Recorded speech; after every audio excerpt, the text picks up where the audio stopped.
Hello, Augies worldwide. I'm Dave Kassler, amateur radio call sign KE0OG. And if you're a subscriber, you're an Augie, and absolutely pleased to have you here. Here's the OG for the Augie. Today we're going to talk about the new Retevis RT3 DMR radio. And I'm going to show you how to program it, talk a little bit about the radio, and then give you my evaluation at the end. And I can tell you right now, I kind of like the radio. It's a nice little radio. It's easy to program once you get it, the programming cable set up right. And it seems to do everything that it's supposed to do. Let's see what's in the box. Okay, here's the box right here. It's Retevis. This is kind of how it came to me. It's a 2-band antenna, and or if you want, you can connect it to an outside antenna, which I did. I'll show you that in a little bit. So this goes on like that, and there you go. No matter what level you have the what volume level you have it tuned to, when you turn it on, makes a pretty loud noise. But there we go. Now, this is the screen right here. It's in color. You can see lots of things that are on the screen. The menus are easy to use on this thing, much easier than some of the other DMR radios that I've worked with. Now, there goes one of the problems. When the screen times out, as it does after 15 or 20 seconds for me, you can't see what's on the screen. You have to push something to get the screen back. Now, if somebody calls you, it will come on, or if you call somebody, it will come on, and then you can take a look at it. It is possible to set up so that it'll be on all the time. However, if you do that, you'll run the battery down pretty quickly. It's a pretty hefty battery. The battery comes off the back by pushing down on this button right here and simply pull this thing out. It pivots on some little protrusions that are right there that go into this. This is a 7.2 volt radio, as are all the Chinese radios. Okay, somehow they came together on that one thing. Okay, and that pops in like that, and there's a place here that you can put a belt clip on it if you'd like it. Okay, it's got a keypad that you can use for programming if you wish. I prefer to program through the programming interface, but every menu is available. Now, the one thing that might keep you from wanting to do that many channels on this thing at once, it's hard to do through a programming interface. If you've got 500 channels, finding the right one to modify in here could be a little bit of a problem. Okay, this is the programming cable, which is a USB cable. It says Retevis on it right there. Okay, and it goes into a Kenwood style interface on the side of the radio, which is a little bit different. The HD1 has a different type of connector, but if you pull this out, you get the Kenwood style connectors, and then this fits right into those. Okay, let's see what else is in the box. Besides the programming cable, we've got the charger. Okay, now let's look at the charger. Okay, this says 12 volts DC, okay. So you could put 12 volts into the input here and have it work properly. Some of the Chinese are 10 volts that they want in. They have a 10 volt wall wart. You got to be really careful to do the right one, or you can have quite a bit of a problem. Okay, so you just plug in the charger. It'll glow green. It's quite happy with itself when it has nothing connected. It'll glow green. And then it just sits in there, and the red light will come on while it's charging and then glow green when it is full. And it can take overnight for that. Note that the battery is shipped only partially full, so this is the first thing you need to do when you get your RT3S is to charge it, okay, and keep it charged. It's a lithium battery, so all of the safety suggestions having to do with the lithium battery apply. And this down here is the little belt clip that can go on. Okay, so we'll set the box out of the way and the charger out of the way. And look at this, we have a manual. It's fairly thick and it's all in English. Okay, so this is not a multilingual manual. I will warn you, however, that whoever wrote this does not speak English as a native language. It's very difficult to decipher in some places, but if you work through it carefully enough, you can. Now, there's one problem with negatives. Sometimes in there, they will say to do something when it is clear from context they're telling you not to do something. So be smart when you read the manual. Now, the manual is really short on pictures. There is a picture of the radio itself, okay, here, to show you what's on there, and they happen to show one of the menus. But what is unfortunate in the manual, there is no explanation of the screen, what those icons mean, or anything else like that. There's no explanation. I know that this one over on the left at the top is signal strength on the receive. The high is the, let's see, low, medium, high power. I don't know what the globe represents. There's a shield over there that only appears when there are digital channels. And I don't know what these little icons mean up in the corner. Now, note that the D with the arrow is pointed at the top one. Just use these keys here to go down to the second line. This is on the third line, okay? I'm counting that up. This is the first line, that's the second line. And I show, when programming the software, how you decide which ones show up here and which ones show up here. This is a very channel-driven radio. It supposedly has a direct frequency entry in it, but it is really designed to be used pre-programmed. Now, you can program FM channels or DMR channels to your heart's content, up to 3,000 of them. The major defect here is the definition of the icons that are on the screen does not show up. Now, there is a nice explanation in the user's manual of all the menus. Here's your contacts. This is enter, okay, so you can look at your contact list. Here's the contacts that I made in the programming software. And you just move up and down like you might in a traditional menu.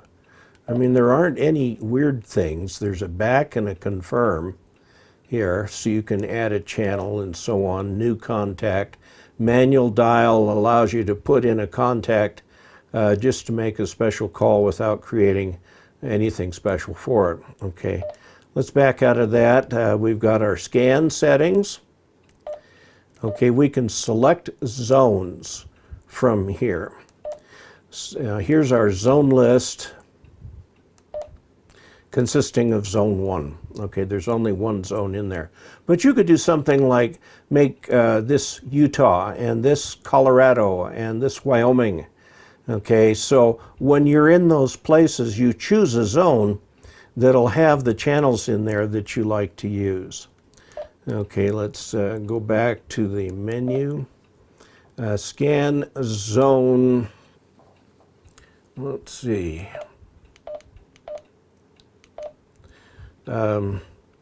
Messages, a call log, some utilities, and the next is the GPS, which I haven't been able to make work yet. Okay, the utilities has got a lot of stuff underneath it. So you just push enter there. Radio settings and radio info. The radio settings are all your things like talk around, tones and alerts, power, the backlight right in there, you can set it, squelch, the intro screen, the keypad lock, the LED indicators. You can actually set it up so all the LEDs turn off if you're doing a stealth operation, whatever you'd be doing that for, I don't know. Record. There is a recorder in here. It'll record up to 8 hours of radio contact. There's where you can set the clock. And the mode, if you're setting up a channel, voice announcement, private calls, group calls, menu hang time, and the different modes, and you're back up to the other one. So let's go up a level and go to radio info, because there's something very important in here. That's my number. Now your number is your DMR number that you get by going onto Google. How do I get a DMR identity number? And there's a website you go to, apply for it, and you'll get it in the next. Radio info.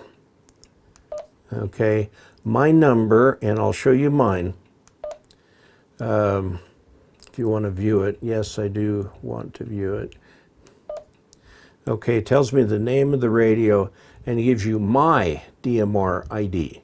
Okay, and I use that number on all of my radios. Okay. And go back from that. Where you are, the D will turn to an A if it's an analog channel. To get the programming software, you need to go to the Retevis website, retevis.com. We're interested in support, and in particular, the resources under support. Okay. So let's click on that, and what we see is lots of stuff here, okay? We'll keep going down. Now you see this one here that says RT3 and RT8 USB driver. You want that driver. Okay, so you will download that RT3 and RT8 USB driver, okay? RT3S and RT8 USB driver, and you just go in here, and you'll probably want to use the dpinst_x86, even if you've got a 64-bit machine. And you can put that on there, and then you've got your driver in there for the programming cable. I can't emphasize this enough that you have to have the correct driver. So you put the driver in before you put the cable in for the first time. Otherwise, Windows will assign some generic driver to it, and it won't work. Okay? So after you get your driver squared away, you need the actual programming software. There are lots and lots of choices. Unfortunately, each one of these is different from each other, so you have to have the right thing. And in the RT3, you've got the RT3, the RT3 GPS, the RT3S, the RT3S firmware. Okay, the one you want is the RT3S. And you click on that, and it'll come up with something to be saved here. Of course, I've already got it in there. So let's cancel that, and then we'll just go back to taking a look at where it is, okay? In the downloads area, it's RT3S _version 1.05, the zip. If you go in here and do an extract all, okay, the extract all will will take everything out of that zip file and put it in a directory that's named just the same, okay? And then there's a single file in there, which is an exe file, and you execute that. And you, if you're running Windows 10, the thing will attempt to do some compatibility stuff with it that you need to do, and then it will go ahead and create it. And you will get, for that, a little icon on your screen that you can use to start the software. So I'm going to start the software here. And it looks like this when you open it, okay? These C aren't filled in yet. We need to download the information from the radio, and then we'll use all of these to upload. Now this one right here says a radio with an arrow out. This is the download. And you look at that, and we would think, as we're user interfaces that we are used to, it would start reading from the data and we press OK when it's finished. Actually, you need to press OK to make it start. Okay, then it downloads the information from the radio. It downloads all of the information from the radio, except the contact list, which you can download separately. And so when you write it back, you will be writing back everything. Notice that it's filled in the serial number, the hardware version, and so on. And we confirm the model RT3S there. Okay, now coming down over here, there are lots of things having to do with the radio that is both a DMR radio and a standard FM handheld. And it's dual band. It's both 2 meters and 70 centimeters. So we can look at general settings, and here we've got a lot of the settings that will go for different bands. There's really nothing to change in here except when you put it in, you can put in a name for the radio. I called it Dave. And then this ID right here, mine is 310-8892. This is the ID that you get by going through the process to get a DMR ID. Okay, it will be unique to you. You only need one. You can use it in all your radios unless you talk to yourself a lot. You really only need the one. This is your identifying number to the DMR community. And I can show you a little bit later that whenever you talk to somebody, that radio ID will pop up.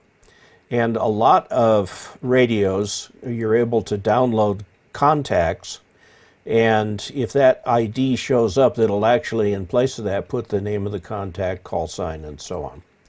Okay, there is a place in here to put a programming password and a radio password to keep people from tinkering with things, but you may want to leave that blank like I've done so you don't get yourself in trouble. I did put mine down here. I'm UTC +7. There is a clock in here which needs to be set and does not set itself from the network time. Okay? So next are the menu items. Now these are the menu items on the radio. So if you click menu, you get a menu, and these are the things that are in the menu. These are the utilities that it'll bring up. See, I have it set up for Vox is blank, so there's no Vox on it. And things that you don't want to ever change, you can uncheck here, like password and lock. I'm not going to use that, okay? It does have a GPS in it. Now, the contact list is something I'll come to in a minute. That is really central to DMR.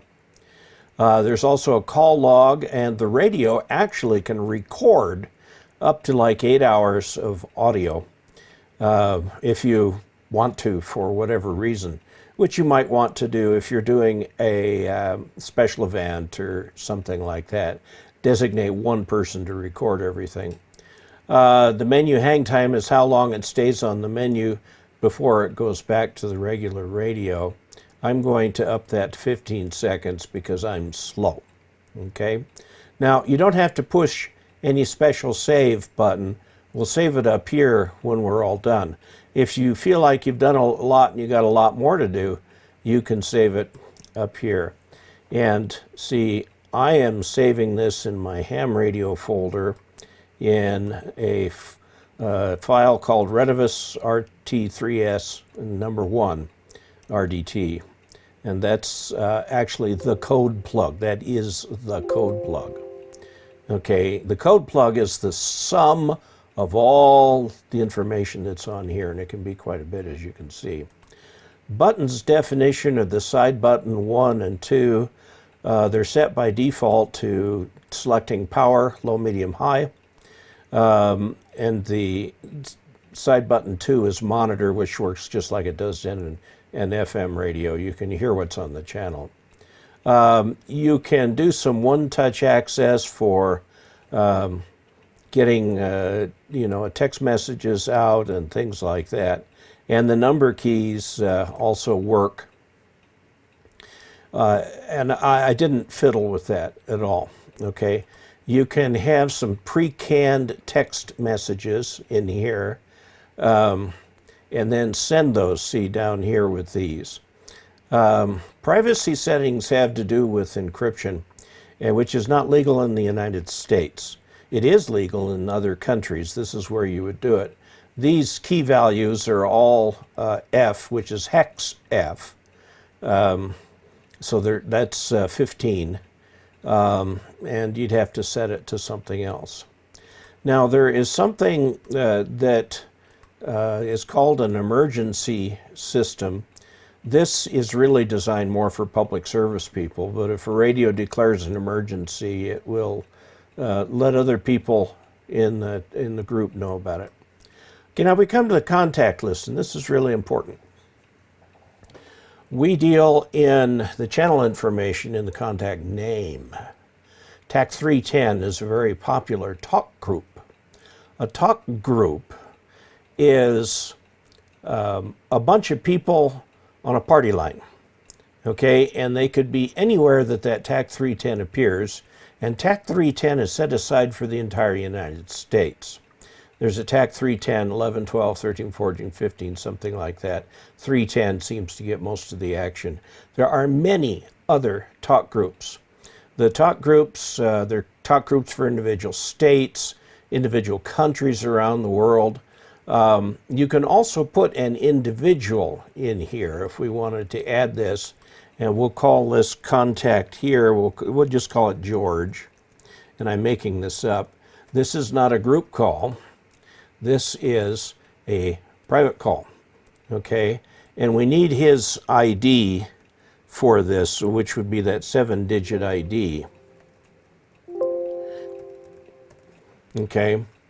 And when we then have a contact name with George, we'll find George, and George and I will be the only ones who will hear the call. Now, does that mean that it's totally private? No, of course, because being ham radio, other people can listen in to anything. But it does give you a little sense of privacy. It's not out there for everybody.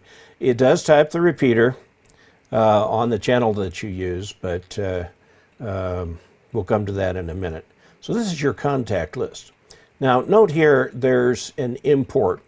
You can import as many as 1,000 contacts in there, okay? 1,000 contacts. So very often this might be found in a file that some amateur radio club is keeping at a state level or something like that. And of course they're changing all the time because people are joining the DMR network. But if you have this list of contacts and someone has a call ID of this, then George will come up on your screen and you can see who it is. All right? So contacts, the first very important thing to do. Now, contact 1 was in there. TAC310 is a very popular one. around here. It's a group call, meaning it's a party line, okay? And there's a master list of talk group IDs. And as it turns out, TAC 310 is actually 310. So let's move on from our contacts to groups. Groups are just a way of organizing contacts, so you can have groups of contacts. You could have, for example, Utah contacts, Colorado contacts, Arizona contacts, whatever. And you can put any contact in here that you want. We're going to just put TAC 310 in that group. So group list 1 is just got TAC 310 in it, okay? Here's your groups. I've got the group, just one of them, and we did a group list 1. All that have TAC 310 in them. The main group has this fictional contact 1. We'll go into zone 1 and see just what we have right here. Okay, there are 10 channels that are available. They're divided into the channels you can see on the top of the screen and the channels you can see on the bottom of the screen, okay? A zone is, think of it as a geographic area is what it might be. And you might be, the next time you travel to Wyoming, you want your Wyoming zone numbered, the top channel, and this is the bottom one. So your total number that are available, I've got one named GJT DMR. GJT is the airport code for Grand Junction, which is about 80 miles away. And then the open spot is my little hotspot that I've got here. Now, I don't need channels 3, 4, and 5. We'll just put them back over here. Okay.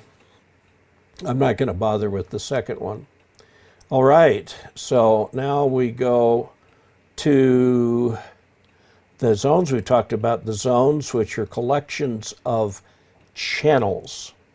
All right, these are fully defined channels, whereas the digital call group is a list of contacts. Okay, so a group is a way to sort of arrange contacts. You can use a contact multiple times, like TAC 310 is available on many, many repeaters in the United States. You just have to reference it once. Okay, the zone is a selection of channels. We'll take just a moment to talk about the scan list. You can put channels into the scan list. So when you scan list 1, it'll scan these here. Obviously, you can have many, many, many more. And these channels, it'll be all the channels that you've set up to, I think, 3,000 channels, something like that. It's just an unbelievable number that you don't have to worry about. You can select all sorts of things that would be helpful for scanning in here. Now, the guts of it is the channel information, okay? Remember, you've got contacts, okay? These can be individual people or talk groups. Talk group is like a great big party line that can cover multiple repeaters. And you've got zones, which are a collection of channels that we're about to talk about. A channel is actually something you can transmit on. And we have the channel information itself. So let's look here at GJT DMR. First of all, it is a digital channel. You can go analog or digital. Analog is your traditional FM. This is the digital one. Your bandwidth when you are in digital is 12.5 kilohertz. It just is. We've not put it on any scan list. We could, if we wanted to, put it on a scan list. Let's put it on scan list 1. This is the squelch value. Some of these timeout timer. The power level high, medium, and low. Note that you can change this while you're transmitting. The channel name, GJT DMR. Okay, now here is where you put the repeater stuff in. The repeater's input frequency and the repeater's, let's see, the receive frequency is the one we receive on. This is the transmit frequency for the radio itself. Admit criteria we'll leave down as always. Don't have to worry about the rest. Now, if you make this an analog channel, here's your analog stuff down here. We'll look at an analog channel. Here's your digital channel.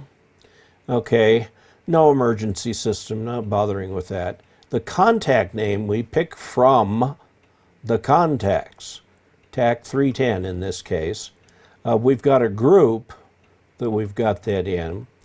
Color code is in digital, sort of like a tone, CTCSS tone for the analog. In ham radio, it's almost always 1, but it can be anything. You want to make sure you know. Okay, now the repeater slot is 1 or 2.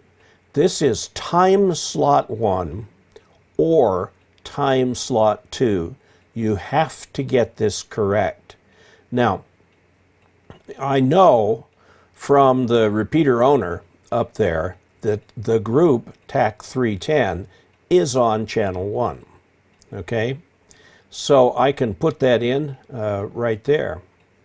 So that's what I've put in. Remember, we got the contact name from the contact list, the group name from the group list.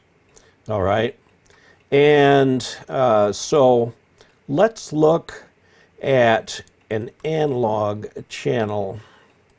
One of these is analog. Okay, here's an analog channel, simply named channel 5. It's analog. We probably want the larger bandwidth there. We'll put it on that scan 1 list. This squelch here you can raise or lower depending on how much intermod or interference you get. Okay, timeout timers, power, high as 5 watts, low as 1 watt. The channel name, and then you can put in here a frequency. In this case, it's simplex because both the transmit frequency and the receive frequency are the same. By the way, these which came with the radio are not standard simplex frequencies on the 70 centimeter band. You need to look those up for your area because they vary from area to area, usually managed by the section manager or something like that. And then all this is blanked out, and down here you've got your CTCSS. If you're going to go simplex, you really could make do with none. And this will set up so you will send it, or the encoder. The decoder is, it has to have that code in order for you to receive it. Okay, I just set it off because it's a simplex channel. All right, and that's about all that you have to do right there. Note that you can export or import channels. Okay, now we've talked about channels. You can put channels on the scan list. You can put channels into a zone. Channels have to have a contact of some kind if they are digital channels, and that contact name comes from the contact list. It takes a little while to get used to this idea that you've got the contacts are necessary. You've got to use that list. And then the channel. Now a channel, let's suppose a repeater allowed more than one talk group. And so you set up a channel for one of the talk groups, then you set up a separate channel for the next talk group, and then another channel for the next talk group that you want to use. This is for repeaters that allow multiple talk groups. And if you use that channel, you'll be on the party line for that talk group, but not on the party line for other talk groups. Yes, you may be occupying a channel, which would keep someone else from using it, but they tend to split the channels by amount of use between time slots 1 and time slots 2, which are completely independent of each other. Okay, so a channel can be thought of the collection of information that's in this form right here. It is an object that has the frequencies of use, okay, what you call it, what the contact name is, and things necessary to get into the repeater, okay? Now your channel 3, well, let's take my channel 1, which is the GJT, or the Grand Junction repeater, all right? And I've got it on TAC 310. Now, if I have down here in channel 4, TAC 310 on a Utah repeater, that has to be a separate channel. Note that they both use the same contact, which is TAC 310. But on this channel, you'd put in the frequencies for the Utah repeater. You'd name it up here something that said Utah TAC 310. Let's just call that Utah TAC 310. Okay. And then let's go to a different channel, so that'll pop up there. Utah TAC 310. All right. And we didn't put in the right contact here. It's TAC 310. So you see, you can reuse the contact list for different repeaters. But each channel is a unique combination of a repeater and a talk group, okay? And so that is, these would be called memories, of course, if they're analog, and you can freely mix channels that are analog and digital. That's a full-featured analog radio. So that gives you an idea how to program this. So once we get that programmed, we want to do two things. First of all, we want to save it, okay, so that we have it here on the machine. Now that particular file has a name. Of course, you can give it any name you want, but the file is what's called a code plug. It's the sum total of all the information that goes into the DMR radio. Okay, then the last thing that we're going to do now, and this is quite important, is write the data to the radio. Note you have to click OK before it starts. That will allow it to start. I've had a lot of trouble with this, okay, getting this cable to work correctly. There are a lot of ducts and they all need to be in a row. You have to have the driver in there. You have to be using the Retevis cable that's made for the RT3S, and everything has to be set up just right. Note that it is writing everything back to the radio. That overwrites the entire radio. Okay, so that's how you use the programming software. Okay, so that's how you program it. What do I think of it? Well, I went to the trouble of programming in one channel. It's a channel from Grand Junction. This is the piece of paper I've got. W0BX and Grand Junction, there are the input and output frequencies, okay? The repeater outputs on 446.9125, and the input is 5 megahertz away, 441.9125 up. The color code is 1. You need to know that for the channels. It's got 2 time slots in it. Time slot 2 is shared between a talk group called Local 9. Local 9 is your local repeater. I mean, it just acts like an ordinary repeater, and you talk to people locally. And that happens to be talk group number 9 that does that. Then you've got a parrot where you can say something and it will talk back to you, and that's 9990. Now they're both in the second time slot. Now TAC 310, which is the nationwide talk group, is available in slot 1, time slot 1, and the code for that is 310. So these are the various things about that repeater that you need to know in order to connect to it. And in particular, I wanted to talk on TAC 310 because that's a very popular channel. This is Amazon. Just put RT3S in there and you'll find the radio. It's $149.99, okay? It's sold by Retevis Direct and fulfilled by Amazon. Now, the thing that's important about fulfilled by Amazon is that that means it's coming from a U.S. Address. So it'll get to you a lot faster than if you order it from Retevis. Now, I will put a link in the text below the video that you can use, and if you use that link to purchase this, then I get a little bit of a finder's fee, which is nice. So do I recommend the radio? Yeah, it's a great little radio. It's solid. It doesn't feel chintzy like some of the early Chinese radios. It's as solid as any Japanese radio. And there are some things I don't like about it, but I hope they'll get those fixed with time. They're getting better all the time. So there you have it, the Retevis RT3S with GPS. So in channel news, I just wanted to talk a little bit about Patreon, www.patreon.com. The URL is shown below, /KE0OG.